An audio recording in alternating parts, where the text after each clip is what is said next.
நமஸ்காரம். என் பேர் விஸ்வநாத். நான் இருக்கிறது 27 ஸ்ட்ரீட் பெங்களூர்ல இருக்கும். வருஷம் கொலு வந்து ஏதாவது ஒரு கோவில் சம்பந்தப்பட்டது இருக்கும். ஒரு போன வருஷம் திருவானைக்காவல் அகிலாண்டேஸ்வரி ஜலகண்டேஸ்வரர், அதுக்கு முன்னாடி திருவாரூர் தியாகேசர், அதுக்கு முன்னாடி சிதம்பரம் நகரேஷ காஞ்சின்னு கோவிலுடைய ஸ்தல வரலாறு, அந்த மூலவர் எப்படி இருப்பா, அம்பாள் எப்படி இருப்பான்றது இருக்கும். இந்த வருஷம் எங்களுடைய கான்செப்ட் வந்து என்னன்னா லலிதா மணித்வீபம் அப்படின்னு பேர். அதான் ஸ்ரீபுரம், அம்பாள் எப்படி ஸ்ரீபுரத்துல இருப்பா அப்படின்றது. அதுக்கான அமைப்பு இதுதான். அதாவது என்னன்னா லலிதா சஹஸ்ரநாமத்துல சிவசக்தி ஈஸ்வரூபிணி அப்படின்னு இருப்பா. அதாவது சிவன் இருக்க, சிவன் மேல அம்பாள் உட்கார்ந்து இருப்பா. சச்சாமார ரமாவாணி சேவிதா, ஒரு பக்கம் மகாலட்சுமி, ஒரு பக்கம் சரஸ்வதி சாமரம் மீச அம்பாள் இருப்பா. பஞ்ச பிரம்மாண்ட சேவிதா, மகாவிஷ்ணு பிரம்மா ருத்ரன் எல்லாமே அம்பாளுக்கு கீழே சேவகம் பண்றா. குமார கணநாதாம்பா, முருகரும் விநாயகரும் இந்த சபையில இருப்பா அப்படின்னு சொல்லுவா. இதுதான் அமைப்பு. ஸ்ரீபுரத்துல சுவாமி அம்பாளுக்கு வலது பக்கத்துல ராஜமாதங்கி இருப்பா, இடது பக்கத்துல வாராகியா இருப்பா. இந்த ஸ்வரூபத்தை நம்ம இந்த 3 அம்பாலா போய் தரிசனம் பண்ணலாம். அதாவது ராஜராஜேஸ்வரி ஸ்வரூபமா நம்ம காஞ்சிபுரத்துல காமாட்சி, ராஜமாதங்கி ஸ்வரூபமா மதுரையில மீனாட்சி, வாராகி ஸ்வரூபமா திருவானைக்காவல் இருக்கிற அகிலாண்டேஸ்வரி. இந்த 3 அம்பால நம்ம இந்த 3 அம்பால கோவில்கள்ல போய் தரிசனம் பண்ணலாம் அப்படின்னு சொல்லுவோம். அதாவது என்னன்னா காமாட்சிக்கு என்ன வித்தியாசம் ஸ்பெஷல்னா, எல்லா சிவன் கோவிலுமே அம்பாள் வந்து இந்த குளத்துல இருப்பாங்க. ஆனா காஞ்சிபுரத்துல காமாட்சி பத்மாசனத்துல தபஸ் பண்ணி சிவனை கல்யாணம் பண்ணதான் ஒரு ஐதீகம். அதனால வேற எந்த கோவிலையுமே இல்லாத, வேற எந்த அம்பாளுக்குமே இல்லாத ஒரு தனி சிறப்பு காமாட்சிக்கு உண்டு. காஞ்சிபுரத்துல கிட்டத்தட்ட 30 to 40 பெரிய பெரிய சிவன் கோவில்கள் இருக்கு. எந்த சிவன் கோவிலையுமே அம்பாள் சந்நிதி கிடையாது.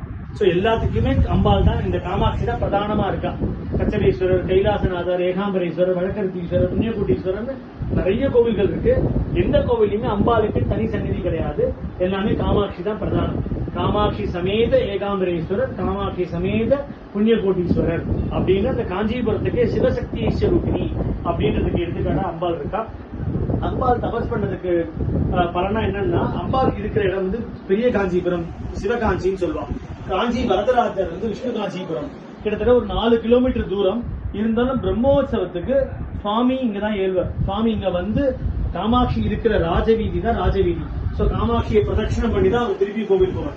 அதே மாதிரி ஏகாம்பரேஸ்வரரும் மாடவீதின்றது அவருடைய கோவிலை பிரதட்சணம் பண்ணாம காமாட்சி இருக்கிற ராஜவீதி தான் பிரதட்சணம் பண்ணி போவோம். அதுக்காக இந்த பக்கம் ஏகாம்பரேஸ்வரர் தேரும், இந்த பக்கம் காஞ்சிபுரம் கருட சேவையை இங்க வச்சிருக்கோம். அடுத்தது திருவானைக்காவல் அகிலாண்டேஸ்வரி விஸ்வாதிகாய நமகன்னு நம்ம லலிதா சஹஸ்ரநாமத்துல வரும். அகிலத்தை ஆள்பவர் அகிலாண்டேஸ்வரி.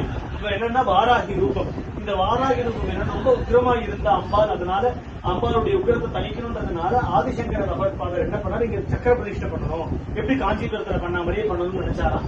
ஆனா இங்க வந்து பஞ்சபூத ஸ்தலங்கள் நீர் ஸ்தலம்ன்றதுனால இங்க பண்ண முடியாதுன்றது அம்பாளுக்கு தோடா போட்டிருக்காங்க. அதனால எப்பவுமே அம்பாளுக்கு வந்து ஸ்ரீ சக்கரம் சிவச்சக்கரம் காதுல தோடோடவே இருப்பா.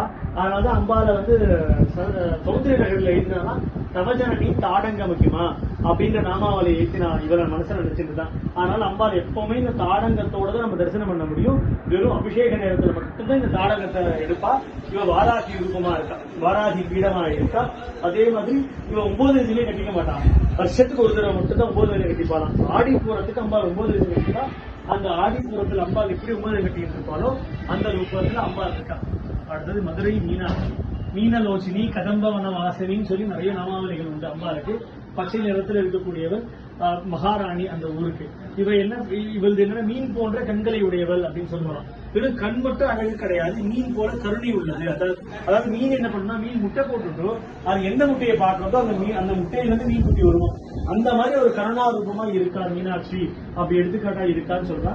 இந்த 3 அம்பாலுமே தட்சிணாமூர்த்தி ஸ்வரூபிணி அப்படின்னு இருக்கா. அதாவது என்ன, குரு ரூபமா இருக்கா.